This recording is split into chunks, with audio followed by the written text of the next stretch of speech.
Último minuto. Muy bien, son las 12 y vamos ahora así al balance desde el Palacio de la Moneda. Escuchamos al ministro Enrique París. Muy buenos días. Desde el Palacio de la Moneda, como lo hemos hecho habitualmente, vamos a entregar la información diaria referente a tópicos que tienen que ver con salud, con seguridad, con cuarentenas. Agradezco una vez más la presencia de la prensa, que es fundamental para nosotros por su capacidad de comunicar y de educar. Agradezco a los canales de televisión que se suman a esta transmisión, que también obviamente nos interesa que comuniquen y que transmitan las medidas que vamos a tomar en consideración en unos minutos. Quiero decirle a la población, a los habitantes del país, que nosotros, y especialmente el presidente de la República, escucha permanentemente las solicitudes que llegan y las posibles medidas que hay que tomar, porque estamos preocupados obviamente del avance del coronavirus. Las posibilidades y las medidas a tomar se evalúan, se discuten y se toman las medidas basadas en la evidencia. Por lo tanto, con respecto a la hibernación, entre comillas, no es posible llevar a cabo esa medida, ya que nos quedaríamos sin servicios básicos, sin alimentación, sin atención a los adultos mayores, sin reparto de medicamentos y con una ciudad obviamente paralizada que puede incluso agravar la situación sanitaria de la comunidad. Sin embargo, obviamente vamos a tomar medidas más estrictas para hacer cumplir las razones sanitarias y sociales que impiden la diseminación viral. Nosotros estamos preocupados y sabemos que nuestro deber es cuidar a las personas, a todos los habitantes de Chile. Para poder proteger a las personas, voy a anunciar las cuarentenas siguientes. Se mantienen las cuarentenas actualmente vigentes en la comuna de Iquique, Alto Hospicio y Pozo Almonte en la región de Tarapacá. La comuna de Calama en la región de Antofagasta. Las comunas de Valparaíso, Viña del Mar y San Antonio en la región de Valparaíso. Las comunas que actualmente se encuentran en cuarentena en la región metropolitana se mantienen. Se suman las comunas de San Felipe y Los Andes en la región de Valparaíso. Se suman las comunas de Rancagua y Machalí en la región de O'Higgins. Y se suma la zona urbana de Curicó en la región del Maule.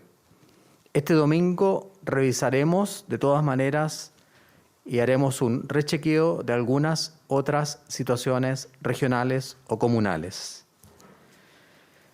Las cuarentenas en la región metropolitana van a tener un control más estricto y para explicar este tipo de situaciones le doy la palabra a la subsecretaria Katy Martorell. Gracias, ministro. Bueno, tal como todos han podido ver, lamentablemente todas las medidas que se han adoptado para estas cuarentenas, sobre todo en la región metropolitana, no han sido suficientes para lo que se esperaba en la disminución del desplazamiento de las personas. Eso significa que hoy día no hemos logrado contener los contagios y, por lo tanto, necesitamos adoptar medidas que nos permitan actuar de manera más drástica aún en cuanto a las posibilidades de las personas de salir de sus casas. ¿Y esto por qué? Por una razón muy simple. Estamos resguardando y protegiendo la vida y la salud de las personas. Estas medidas más drásticas que ha señalado el ministro son las siguientes. Primero, respecto a los permisos individuales de desplazamiento, solo se podrá obtener 2 por persona en horario diurno, es decir, no en horario de toque de queda a la semana. Se reducen de 5 a 2.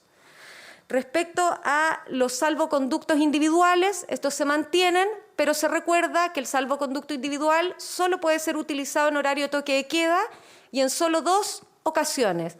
cuando se requiere hacer un trámite funerario o también cuando se requiere realizar un tratamiento médico que supera las horas y por lo tanto pasa más allá de las 10 de la noche, que es horario de toque de queda. Ustedes ya han visto que hemos comenzado a implementar el permiso único de trabajo. ¿Qué es lo que permite hoy día este permiso? Primero, que las empresas esenciales tengan su rubro y su giro establecido en Servicio de Impuesto Interno y por lo tanto se corrobora que eso sea efectivo. Hemos escuchado muchas denuncias de personas que están siendo llamadas a trabajar en empresas que no son rubros esenciales. Y además de eso, permite que cada una de las personas que son trabajadores señalados por las distintas empresas pueda verificarse con la base de datos de Epivigila si deben estar en aislamiento por COVID. Es un control permanente de horario diurno y vespertino. Anunciamos la primera etapa. Sin embargo, ahora vamos a sumar también a los funcionarios públicos y también a los servicios de alimentos y comercio esencial. Solo quedarán fuera de este permiso único colectivo, de este PUC, solo quedarán fuera transporte, funcionarios de salud público-privada, bomberos y las Fuerzas Armadas y de Orden y Seguridad. Los funcionarios públicos deberán sumarse entonces también a este permiso de manera tal que las personas que estén en la calle solo pueden hacerlo con el permiso que les llega a su correo, que viene con el nombre de la persona individualizado, con el horario y la labor que deben realizar. Esto evita también que personas con su carnet de identidad y credencial puedan realizar otro tipo de gestiones, como por ejemplo ir a una farmacia, a un supermercado. Y además, respecto a los permisos colectivos únicos de trabajo, les pediremos a las empresas esenciales un esfuerzo mayor en disminuir la cantidad de personas que tienen trabajando. Hoy día es el compromiso de todos poder sacar adelante este gran desafío que es la pandemia. Y como lo ha señalado el ministro, no es posible hablar de una hibernación, de cerrar la ciudad, porque eso afecta la calidad de vida de las personas que están en cuarentena, no permite el abastecimiento, no permite el acceso a los servicios que son básicos. Pero sin embargo, en la región metropolitana vamos a restringir al máximo los permisos, porque si no disminuimos el desplazamiento, no vamos a lograr el objetivo que es salir adelante de esta catástrofe, de esta pandemia. Y no solo eso, además se reforzará aún más todas las fiscalizaciones que se están realizando. Muchas gracias, subsecretaria Martorell. Quiero saludar también al ministro de Defensa, don Alberto Espina, a quien le voy a solicitar justamente que explique las medidas de fiscalización que son importantes e indispensables para controlar este tipo de medidas. Ministro. Muchas gracias, ministro. Muy buenas tardes. En primer lugar, quiero señalar que el presidente de la República, Sebastián Piñera, decretó la renovación del estado de excepción constitucional de catástrofe con una misión, salvar la vida de nuestros compatriotas y proteger la salud de todos los habitantes de Chile.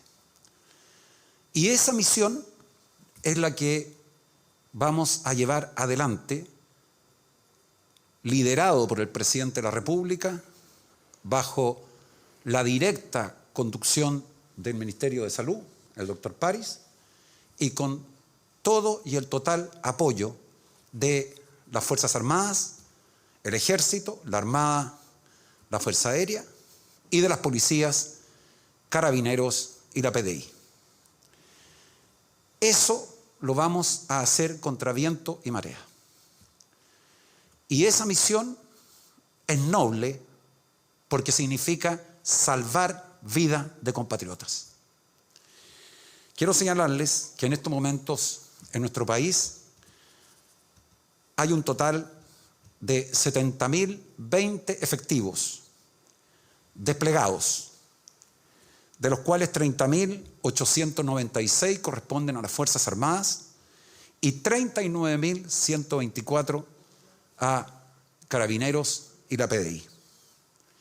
Y están cubriendo todo el territorio del país y, por supuesto, con especial atención a aquellas zonas, comunas y regiones en donde existe mayor contagio y donde hay cuarentena total.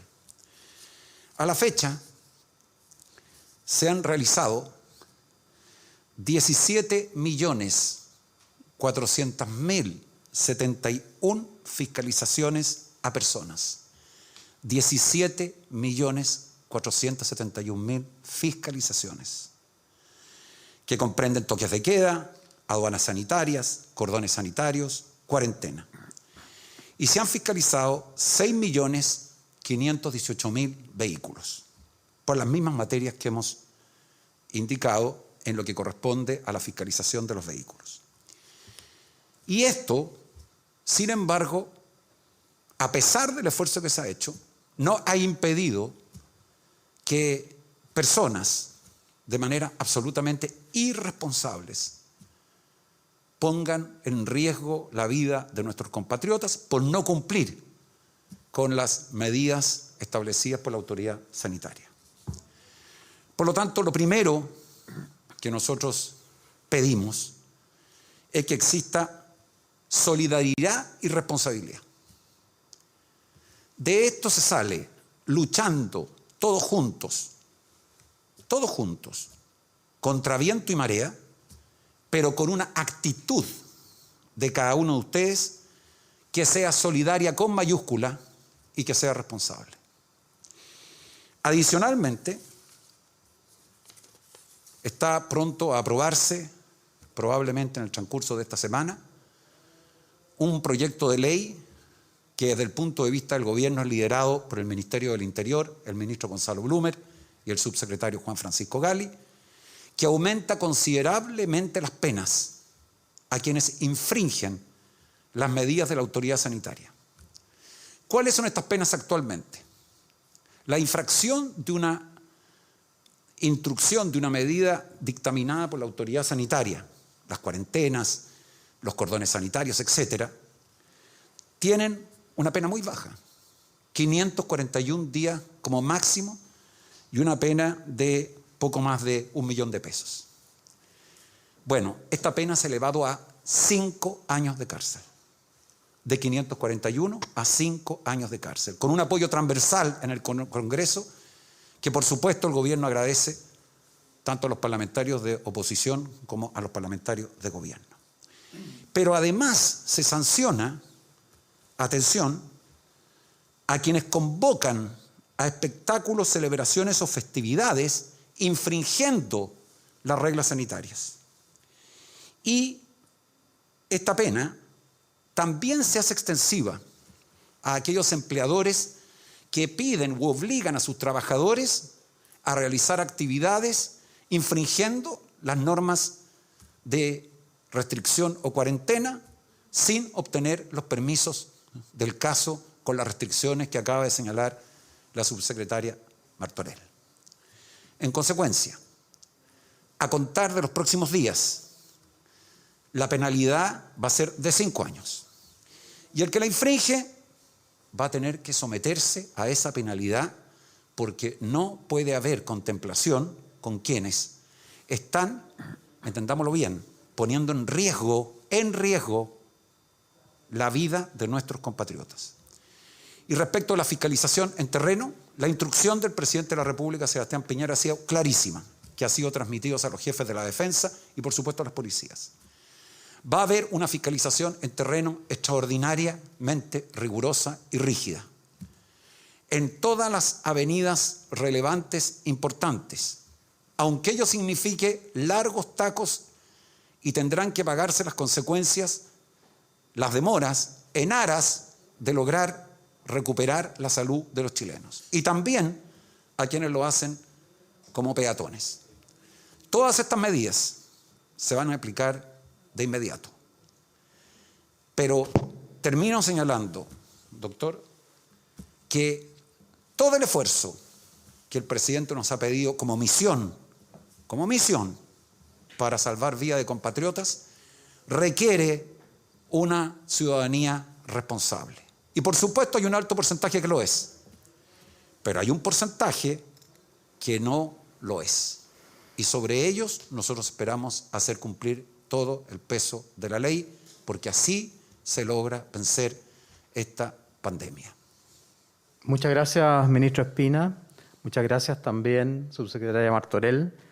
Solo nos mueve el deber y la obligación de cuidar la salud de los chilenos, de cuidar la vida de los chilenos. La salud es un derecho y esto está enmarcado, obviamente, en ese concepto que hemos introducido en nuestro gobierno. Le cedo la palabra al subsecretario de Redes Asistenciales, Arturo Zúñiga, para que nos dé a conocer hoy día las cifras. Muy buenos días. En cuanto al reporte diario por coronavirus, acerca de las últimas 24 horas, nos encontramos con 4.757 casos nuevos, ¿ya? Acumulando 220.628, esto es incluyendo los casos que ayer fueron explicados. El número de personas que han fallecido, de acuerdo a los decesos inscritos en el registro civil, informados el día de ayer, son 232 personas, que acumulamos a 3.615 personas.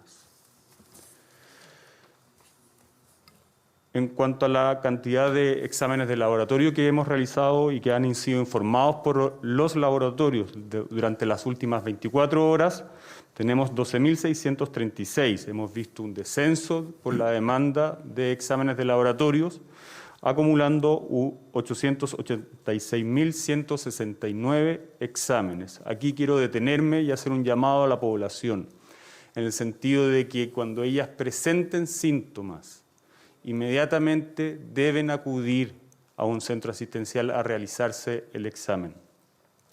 Es muy importante porque de esa forma se activa, al determinarse el caso sospechoso, los contactos estrechos y el aislamiento que deben realizar las personas para evitar el contagio, sobre todo a quienes viven en el mismo hogar, que son las personas que más probabilidad de contagio tienen.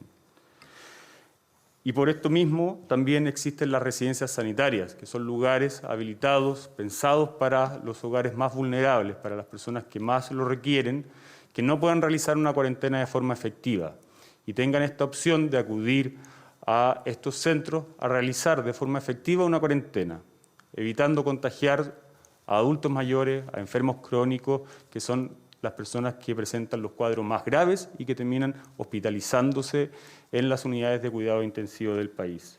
Al día de hoy contamos con 137 recintos, acumulando 11.301 cupos, de los cuales hay 4.691 que están ocupados a lo largo del país.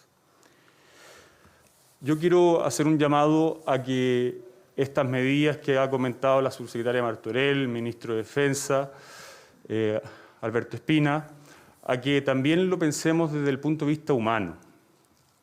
Nosotros sabemos que hay 360.000 personas que están arriesgando su salud por nosotros, que están en los consultorios, los servicios de urgencia, que están en las unidades de cuidado intensivo, en los hospitales.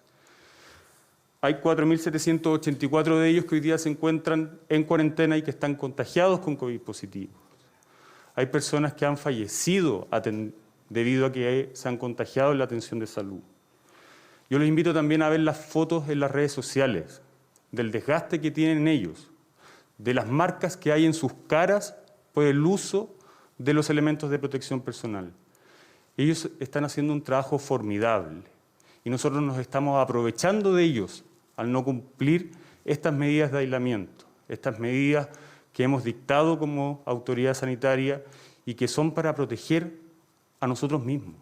No es para nada más, es para proteger la salud de la ciudadanía, de nuestros compatriotas. Eso es todo en cuanto al reporte del día de hoy.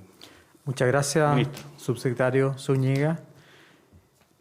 Yo quiero reforzar el tema del reconocimiento a los funcionarios de salud de todo Chile, tanto de la atención primaria como de la atención terciaria, porque creo que ellos merecen nuestro respeto. Ellos han dicho, ya no queremos más aplausos, queremos que la gente se cuide para que no sigamos recibiendo más y más pacientes que se agravan rápidamente y que hay que hospitalizarlos e incluso aislarlos de sus familias.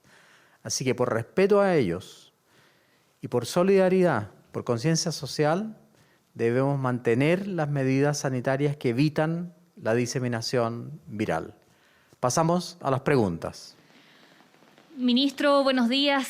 Buenos días. Ya se descartó la hibernación, pero no se analizan más restricciones a los trabajos que son esenciales. Por ejemplo, usted hoy en la mañana en una entrevista planteaba que no se entiende que las ópticas estén abiertas o qué pasa con las oficinas telefónicas, con los delivery, para reducir aún más la movilidad debido a la gran cantidad de contagios que tenemos. Y además, sumar a esto, ¿en qué etapa de la epidemia estamos? ¿En qué etapa de la pandemia? ¿Estamos en un pic? ¿Ya se está hablando de pic, de mesetas? ¿Qué pasa con ese diagnóstico? Voy a responder a la segunda parte. No vamos a hablar ni de pic ni de meseta. Eso se verá en forma retrospectiva. Uno no puede dar esa respuesta ahora.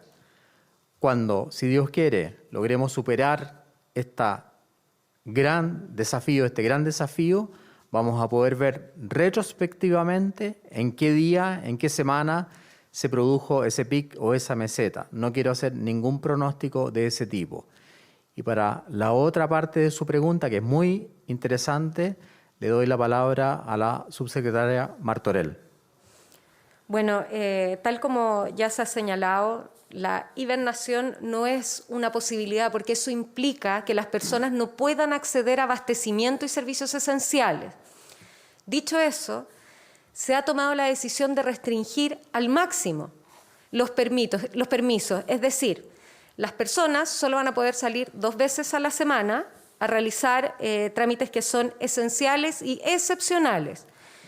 Y en el caso de las empresas que usted planteaba, los delivery hoy día están también pasando por el permiso único, a diferencia de lo que ocurría antes, que funcionaban solo con credencial y carnet de identidad, y por lo tanto se hace el cruce de datos para verificar si tienen o han tenido o debiesen estar en aislamiento por COVID, como también se establece día a día cuál es la cantidad de personas que van a estar colaborando, trabajando en el delivery, entendiendo que son fundamentales para poder llegar con los servicios de primera necesidad y con los bienes de primera necesidad a las casas de las personas que se encuentran en cuarentena.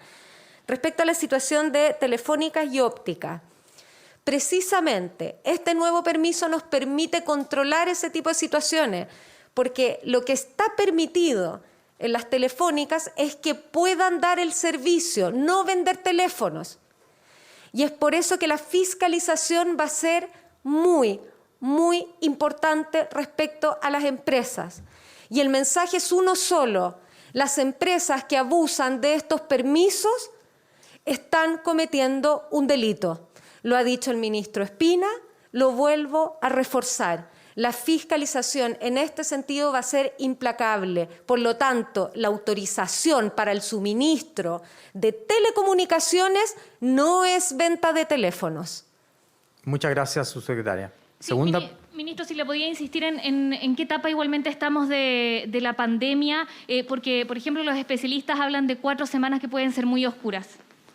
Ayer tuve una larga reunión con toda la Cámara de Diputados, por videoconferencia obviamente, y hablamos de este tema. Yo lo que puedo decir, y se lo comuniqué a los honorables diputados, de que estamos pasando por una situación difícil, si eso es innegable. Y esa situación difícil yo no puedo, ni nadie puede hacer un pronóstico con exactitud de cuánto va a durar o cuánto se va a mantener. Mientras estemos pasando por esa situación, obviamente que tenemos que hacer todos los esfuerzos posibles, respetar las recomendaciones sanitarias, respetar el toque de queda, respetar la cuarentena y sobre todo pensar en el trabajo de los trabajadores de la salud. Por lo tanto, no es conveniente dar anuncios que después pueden ser desmentidos por la realidad, todo lo contrario. Ya dije, la meta, la meseta, el pic, lo veremos en forma retrospectiva. Lo que tenemos que hacer ahora, y una vez le preguntaron eso a un ministro de Salud extranjero, no me pregunten qué va a pasar o cómo va a pasar, pregúntenme cómo vamos a responder como Estado de Chile, como gobierno, a esta situación de emergencia. Buen día, ministros, subsecretarios. En ese mismo sentido, las cuarentenas no han restringido la movilidad, ya lo han hablado ustedes también. Incluso un informe de la Unidad Operativa de Control de Tránsito indica que hay un 6% más de incremento en el flujo desde este miércoles comparando con el miércoles pasado. ¿Se evalúa restringir quizás el acceso al transporte público o aumentar la fiscalización específicamente en el control vehicular? Y también consultarle por un balance de la situación del sistema sanitario centralizado que tenemos. ¿Cuál es la situación de los hospitales considerando el sistema frontal? En el hospital de Coquimbo se denunciaba que se estaba lloviendo y en una clínica privada, la clínica Indisa, indicaban que ya se habían ocupado todas las camas. ¿Cuál es la situación en general en estos dos aspectos en el sistema centralizado de salud? En la primera parte de su pregunta le voy a pedir a la subsecretaria Martorell y al ministro de Defensa que respondan. Y en la segunda parte lo haremos en conjunto con el subsecretario Zúñiga. Bien. Respecto a ese aumento del 6%, lo primero es señalar que no se debe a las personas que utilizan el transporte público, sino es un informe que se refiere a la cantidad de vehículos que están circulando. Respecto a eso, hemos estado trabajando en conjunto con el Ministerio de Transporte también para incorporar a los fiscalizadores de la Subsecretaría de Transporte en la calle, colaborando con las Fuerzas Armadas y Carabineros. Y vamos a tomar todas las decisiones que sean necesarias para controlar esta pandemia y vamos a fiscalizar con toda la fuerza de la ley. Y lo que quiero transmitir con esto es que si es necesario adoptar aún más medidas de las que ya se han adoptado, se va a hacer. Se va a hacer porque lo que está hoy día en juego, y ya se ha dicho reiteradamente en este punto de prensa y en muchos más, es la vida y la salud de las personas. Gracias, subsecretaria. Ministro. Bien, la pregunta yo creo que apunta un tema bien de fondo,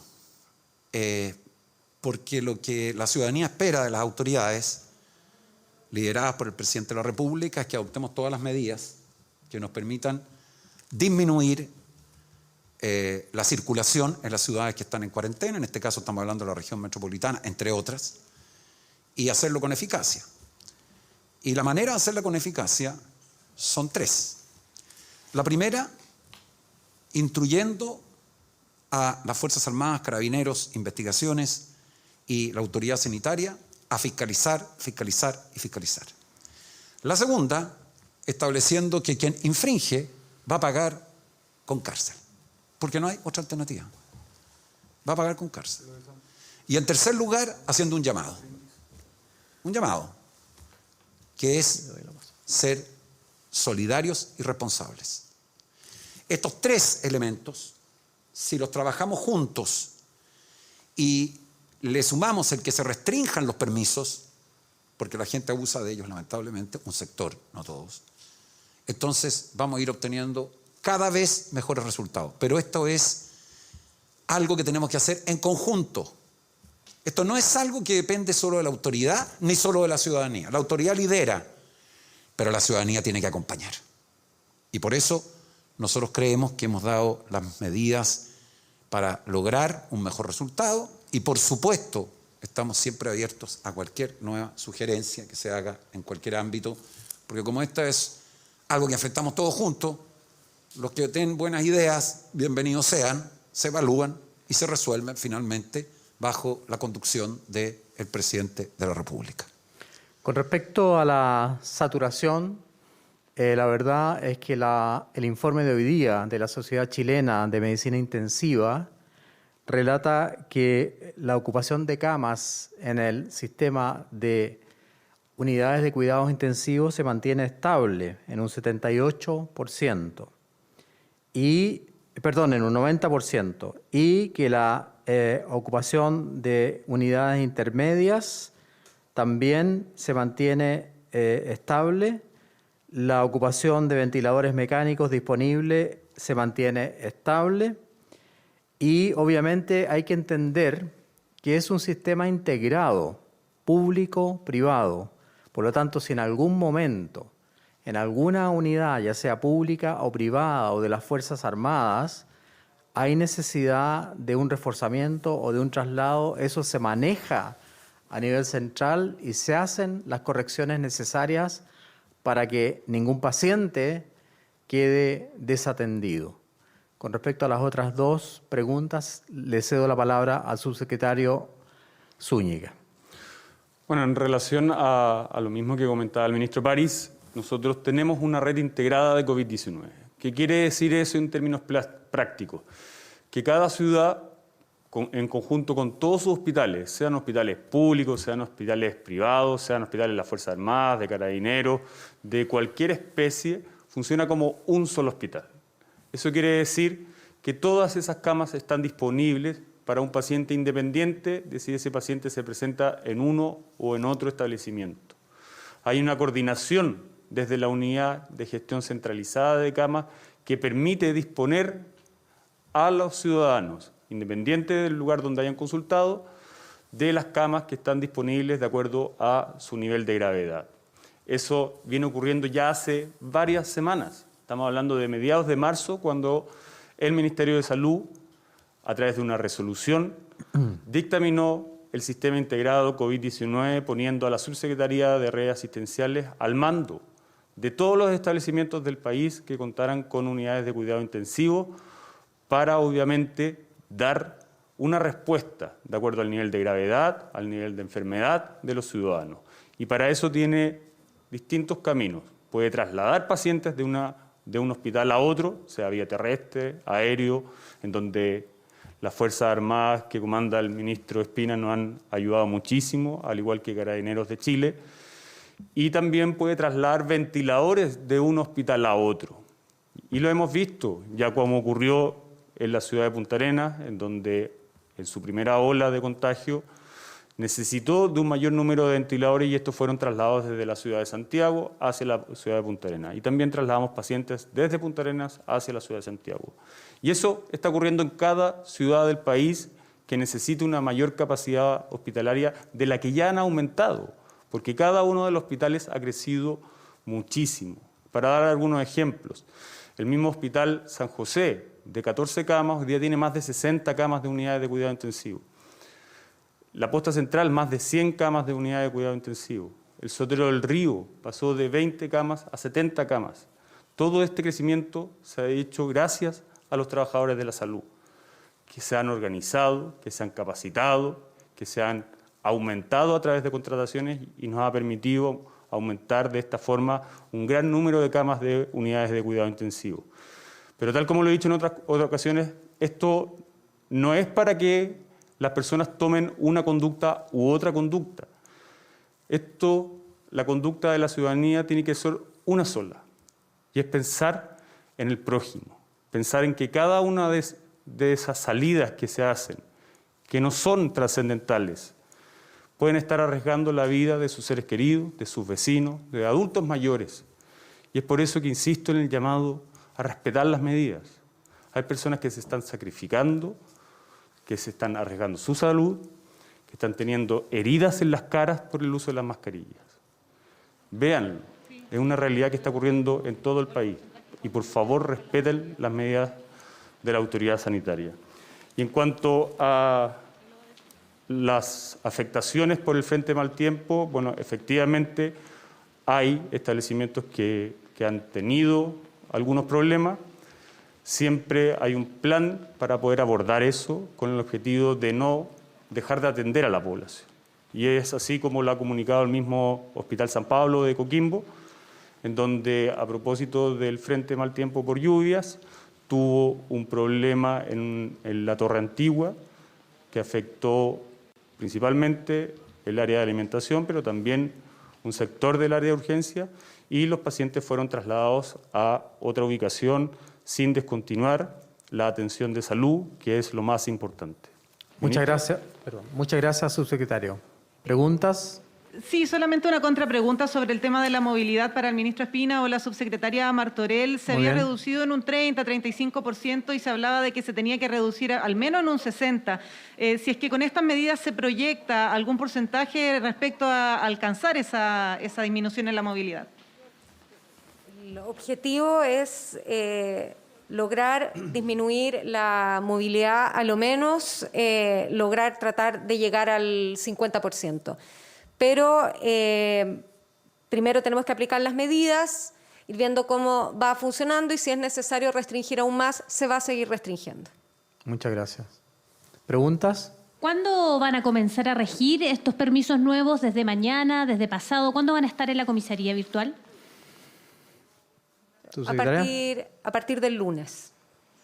Perfecto. Y preguntarle también al ministro París. En la mañana conversábamos en ADN con el director regional del Hospital de Rancagua y él se refería básicamente a varias cosas, pero entre ellas dijo que el sistema primario ya estaba adquiriendo mucho protagonismo y además dijo que se había incorporado a la atención primaria. ¿Se ha podido, ministro París, recuperar en gran parte o en cierta medida la trazabilidad de los casos o todavía es muy inicial para recuperar esta parte tan importante de la pandemia?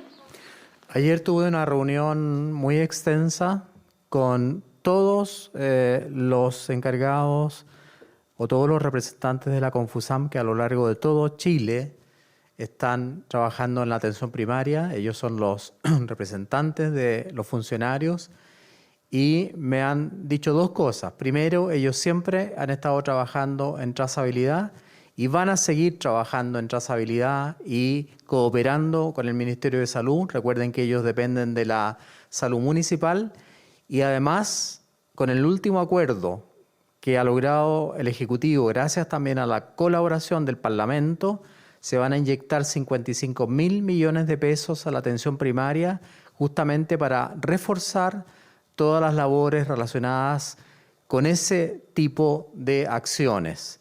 Junto con eso, yo les pedí que no abandonáramos los controles de embarazo, los controles de niños sanos, el plan de VIH, hipertensión arterial y avanzar también en todo lo que significa la ley del cáncer. El presidente de la República nos ha pedido que a pesar de que estamos en una pandemia con un gran desafío, no olvidemos el resto de las acciones de salud y en ese caso, obviamente que quiero agradecer profundamente a la atención primaria porque se ha puesto con toda su fuerza a colaborar en esta instancia dolorosa que está viviendo el país.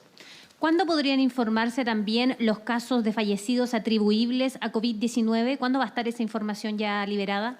Esa pregunta se la voy a traspasar a la doctora Paula Daza, subsecretaria de Salud Pública. Bueno, con respecto a esta información, yo quiero reiterar que nosotros hemos venido fortaleciendo la información que hemos ido dando a la ciudadanía. En el informe diario ya tenemos un informe de los casos confirmados, de todos los días los fallecidos que tienen certificado de función y una PCR positiva. En el próximo informe epidemiológico del día viernes se van a incorporar los casos fallecidos que no tienen PCR, que probablemente podían haberse atribuido como causa al COVID-19. También quiero aprovechar de informar que, como lo dijo el ex ministro de Salud, Jaime Mañalich, se iba a incorporar también dentro de la información los casos probables, que nosotros hemos definido como aquellos casos que son contactos estrechos de las personas y que además comienzan con síntomas. Esto es una información que hemos ido adquiriendo las últimas semanas, ya contamos con más información y por lo tanto en el próximo informe epidemiológico que va a salir el día viernes, a más tardar el sábado en la mañana, vamos a poder contar con información más robusta. Y aquí quiero ser muy clara y transparente. Nosotros desde el inicio de la pandemia hemos venido informando todos los días acerca de los casos confirmados, de los casos que contamos e información de los laboratorios, también de los fallecidos. Nosotros contamos con un sistema de vigilancia que se ha venido fortaleciendo, contamos con más información que ha venido siendo más robusta durante las últimas semanas. Y aquí, desde el inicio de la pandemia, cuando tuvimos los primeros casos, se decretó que todos los casos confirmados debían ser de notificación obligatoria. ¿Y qué significa eso cuando un caso es de notificación obligatoria? Que los profesionales de salud deben notificar al Ministerio de Salud aquellos casos que son COVID positivos, ya sea sospechosos o sean casos confirmados. Y es por eso que es fundamental, y aquí quiero hacer un llamado a los profesionales de salud que tienen la responsabilidad de notificar al Ministerio de Salud, a la plataforma de Epivigila, aquellos casos que son sospechosos y también, una vez que tengan la información de PCR positiva, notificarlos como confirmados. En la medida que nuestro sistema de salud, que depende de la notificación que realizan todos los profesionales de salud, vamos a poder contar con información mucho más precisa, mucho más oportuna, para también darla a conocer a la población. Muchas gracias, doctora Paula Daza. ¿Otra pregunta? Muy buenas tardes. Se ha dicho que la meta es reducir en un 50% la movilidad. ¿Es suficiente la medida de restringir los permisos para cumplir ese objetivo? Se lo pregunto también porque muchos expertos pidieron extender el horario de toque de queda. ¿Por qué finalmente no decretar esa medida? Y en otro tema, muchas otras personas con otras patologías no vinculadas a COVID han visto postergadas una y otra vez sus horas de atención. Algunas incluso han sido canceladas, esto en consultorios, hospitales. ¿Cómo se está enfrentando esta situación, considerando que se vienen días complejos en torno al coronavirus? Muchas gracias. Ministro Espina va a contestar la primera pregunta, sí, y la subsecretaria Daza la segunda. Muchas gracias, señor ministro.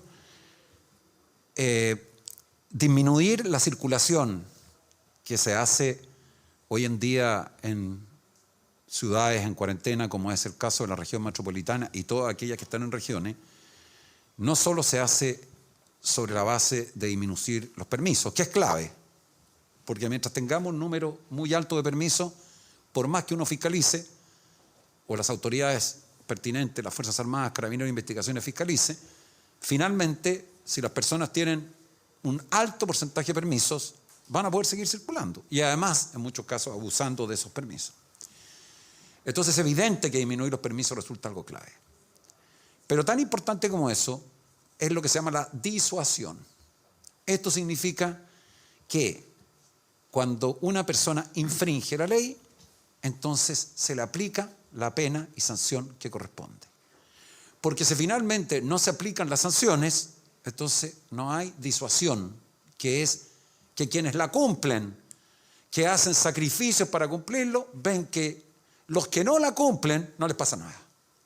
Y eso indigna a la ciudadanía, porque hay mucha gente que se sacrifica haciendo la cuarentena. Por supuesto. Muchísima gente que se sacrifica. Entonces de repente ven que circulan autos, que se pasan infracciones, que hay detenciones. Entonces lo que tienen que ver es que junto con que la mayoría que cumple, los que no cumplen van a ser sancionados. Y atención, la sanción probablemente a contar de esta semana, y estoy seguro que el Congreso así debería hacerlo, va a ser de 5 años de cárcel. 5 años de cárcel. Entonces es una sanción durísima. Ese es el techo, o sea, es la norma que se establece. Que se elevó desde 541 días, se aumenta hasta un máximo de 5 años de cárcel. Entonces ahí tiene 2 factores que van a contribuir. Lo del toque de queda. Esta es una medida que se analiza permanentemente. Está en permanente evaluación. Y por lo tanto, se toman las decisiones por parte del presidente de la República, el ministro de Salud, su equipo de emergencia, y se va analizando cuánto es el efecto que produce para aminorar la circulación de personas que lo hacen de manera que no corresponda. Y una última consideración. Miren, Chile es un país que ha enfrentado todas sus catástrofes con unidad. Bueno, esta es la oportunidad de hacerlo con más fuerza que nunca. Muchas gracias, ministro. Doctora Daza.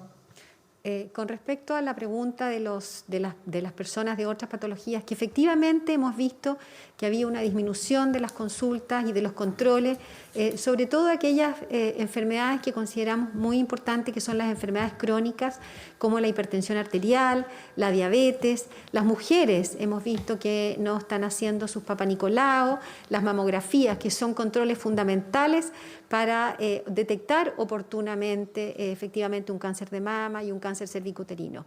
Y es por eso, como lo ha dicho el ministro de Salud, estamos fortaleciendo el trabajo con la atención primaria para poder recuperar a aquellas personas que no están yendo a la atención primaria, haciéndose sus controles de hipertensión, de diabetes. También vamos a fortalecer el trabajo para poder entregarle sus medicamentos a los enfermos crónicos. Estamos hablando de enfermedades que son fundamentales, que mantengan sus tratamientos, hipertensión arterial, diabetes, también las personas que tienen algunas enfermedades mentales que requieren oportunamente tomar su tratamiento. Y vamos a comenzar un trabajo también, ir a pesquisar a aquellas personas que pueden ser VIH y no las estamos detectando. Sabemos que en las pandemias y una pandemia como esta, que es una de las pandemias más grandes de los últimos 100 años, se ven perjudicados a otras personas que sufren otras enfermedades debido a el temor de ir a los consultorios, debido a que las comunas se encuentran en cuarentena, y todas estas situaciones hacen que se vean de alguna manera vulneradas estas enfermedades. Y es por eso que es fundamental también que llamamos a los padres que lleven a sus hijos a las vacunas. En Chile tiene una cobertura de vacunación, un programa de vacunación que es un lujo en nuestro país y que es mirado por todos los países. Sin embargo, hemos visto en los últimos días que los padres no han llevado algunas de sus vacunas después de los 6 meses, al año y medio, han postergado la vacunación. Hacemos un llamado a los padres que no posterguen la vacunación de sus hijos, porque es fundamental tener a los niños vacunados para prevenir otras enfermedades. Muchas gracias, doctora Daza. Quiero darle un minuto la palabra a la subsecretaria Martorell por el tema de las fechas de inicio que quedó pendiente o no quedó suficientemente claro, fue culpa mía. Todas las nuevas cuarentenas que ha señalado el ministro, esto es San Felipe y Los Andes de la región de Valparaíso, Rancagua y Machalí en la región de O'Higgins y la zona urbana de Curicó en la región del Maule, comienzan a partir del viernes a las 22 horas y las medidas extraordinarias de la región metropolitana comienzan el lunes a partir de las 5 de la mañana. Muchas gracias. Era importante clarificar porque había una diferencia en ambas fechas. Última pregunta.